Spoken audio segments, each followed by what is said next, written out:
there's been enough statements about it. Thanks.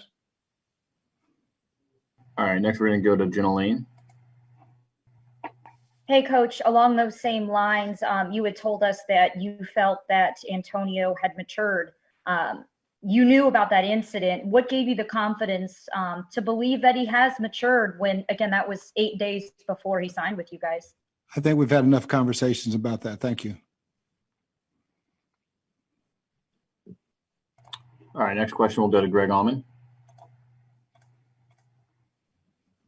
Bruce, Tom Brady was talking on one of the podcasts and mentioned how much of a motivation he has in these next 6 games. For the guys in this locker room, there are a lot of them that have never played in a playoff game. Obviously, you've been to the playoffs as an assistant, as a head coach. How motivating do you see that as, is making sure that guys like Levante David and Mike Evans, who have played here in Tampa for 7, 8, 9 years, get a taste of that now?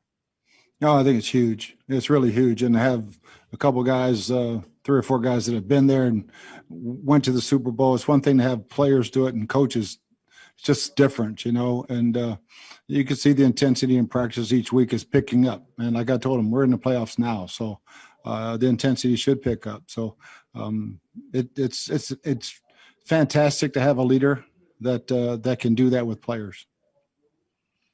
Bruce, as you, I don't know how much scoreboard watching you're doing, but I mean, there's one game separating the top seed in the NFC and the last team in the playoffs right now. I just want to ask you how much of an urgency that creates. You say this is a playoff game now, but literally the difference between having a bye and being on the road in the playoffs is one game for a lot of teams right now.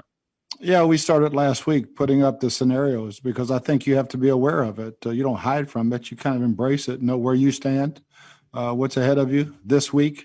Not looking forward other than past this week and where everybody stands in a lot of big games this week. Thanks, Bruce.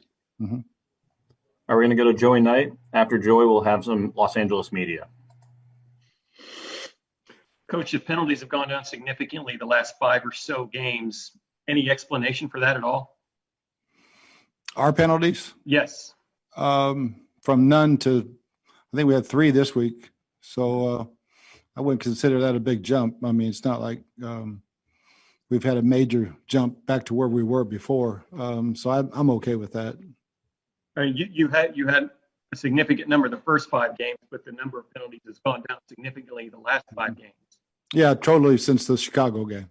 And I mean, there was a concerted effort by the players. They were tired of hearing me say it, but we've done a really good job of correcting it.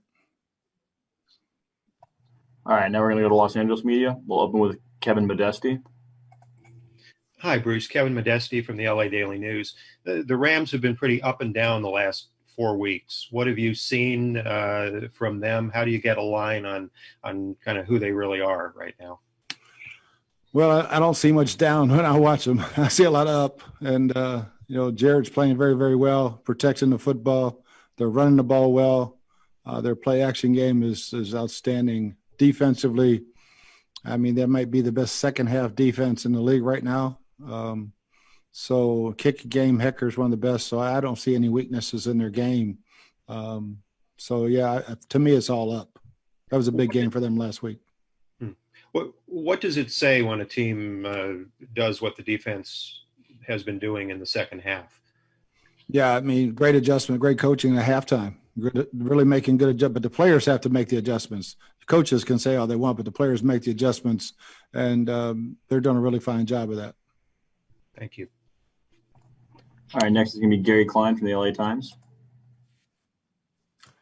Hey, Bruce. Just wanted to get your thoughts on Goff in terms of his development, since he's come into the league. You've kind of seen him all the way through. So just wanted to get your sense of what he's doing better now than he did when you first saw him and whatnot. Yeah, I think since he's been with Sean, he's just grown and grown. And it looks like they have great chemistry together as a coach, play caller, and a quarterback. And I just see continued growth, protecting the football, accuracy, on the move, down the field. I just see really steady growth and turning into a heck of a player. And the addition of Jalen Ramsey late last season, when you're game planning against a team with a corner like that, what kind of problems does he present for you? Well, if you're throwing it towards him, you better make sure you see what's going on, because he's a tremendously talented guy, and he can do some things for your defense that other people couldn't. We're very fortunate when I was in Arizona, I had Patrick Peterson and here Carlton Davis. So I think he's at the top of the list right now of top corners in the league, and you have to be very, very alert of where he is, even when he's playing inside. All right, we're going to go over to Jordan Rodriguez. Hey, Bruce. Jordan Rodriguez with The Athletic, Los Angeles. How you doing today? Good. Pete Carroll actually mentioned that he saw a lot of similarities with how Brandon Staley is playing Jalen this year as Pat Peterson was in Arizona. Do you see those similarities? And also, if you could expand a little bit on what you see when Jalen does move inside.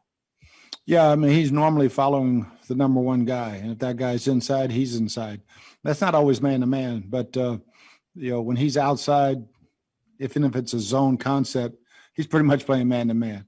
And but when he's inside, there is some man, but more zones. But he's so talented, he can play either one, and does it very, very well. And then, if you don't mind, I've been asking defensive coaches this too. I've been asking opposing coaches this too. If you had to describe Aaron Donald to somebody who had never watched a game of football before, how would you describe him? Tasmanian Devil. I mean, for us old folks, we know what that cartoon looks like, and I mean, he's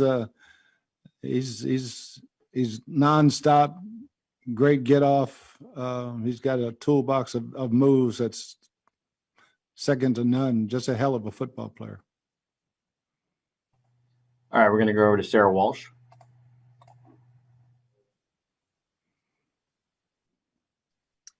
Hey, Coach. Can you just talk about the challenges? I know the Rams aren't the only ones that do it, but the challenges of when you have a run game that's so evenly split the way that they've been doing it.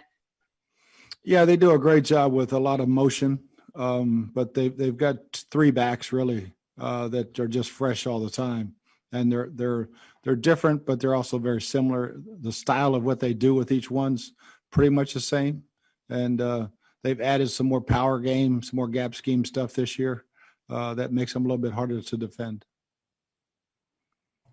All right, we'll go to Steve Isbitz. Coach, earlier this week, you talked about Sean Murphy-Bunting having a really, really strong game against Carolina. Can you talk about what you specifically saw, and you think that's enough to have him back as a starter in his original role this season? I think he's working it towards that. A lot of confidence. Just see a lot more confidence in him. He got his swagger back. I don't know why he lost it there for a couple of games, but he got his swagger back, and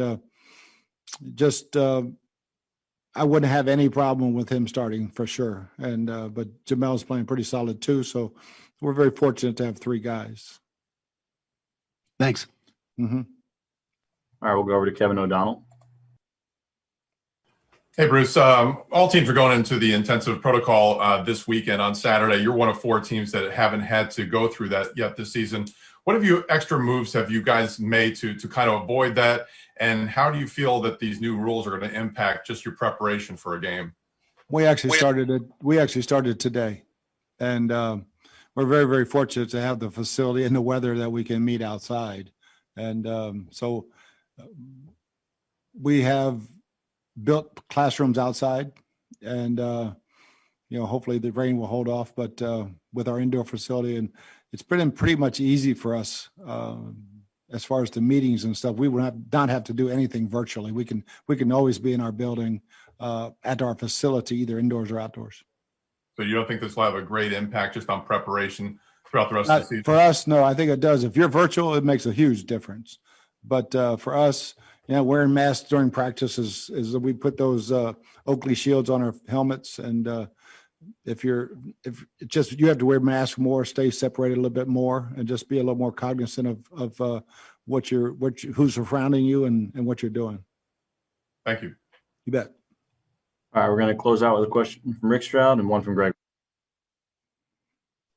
Hey, Bruce, along those lines, and no one's going to feel sorry for players or coaches, right, in the NFL, but we're nearing the holidays. A lot of guys do things for charity that has been changed, including yourself, but they also may not have family, right, because they're displaced, and sometimes family comes in. So just how unwieldy is this? Just part of the deal, obviously, but how difficult is it maybe for some of your players that, it's going to be a different kind of holiday? Yeah, it's a huge sacrifice. Thank God. I mean, we're able, if we do have family coming in, that we will be able to test them here at the facility and before they go home with the guys. And we have great owners who allow us to do that all season. So if you have mom and dad, your aunt or uncles coming to the ball game, bring them over, get them tested. And then a lot of times it's like stay in a hotel, see you after the ball game, or if you don't get tested, I won't see you at all. But it's just so different, and it's a huge sacrifice, especially during the holidays. But to not be able to have your mom and dad come to a ball game, it's really hard on some guys. Thanks. You bet. All right, we'll close out with one from Greg Allman. Hey, Bruce, it's rare that I can ask you a question about officiating without you wanting to decline comment or get fined. But Monday's game will be a significant one as the first one in NFL history where the officiating crew is comprised entirely of Black officials. I know you've been very active and supportive of diversity in your hiring and all across the league. So I just want to ask you what that means to you, if it's a significant thing for you on Monday. Way too long coming. Just really, really. I know a lot of those guys, and they're great officials. I mean, Jerome Bolgers, we've had that crew twice this